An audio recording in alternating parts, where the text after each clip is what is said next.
啊，你不是修车技术很牛逼吗？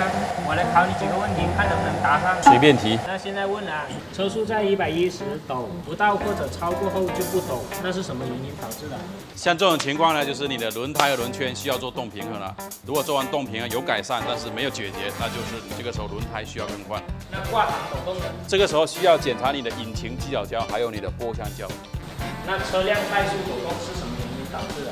车辆如果是停着的时候怠速抖动，这个时候你可能要清洗一下喷油水，检查一下火花塞，然后呢再来检查一下缸内是否有积碳。那踩刹车方向盘抖动是什么原因？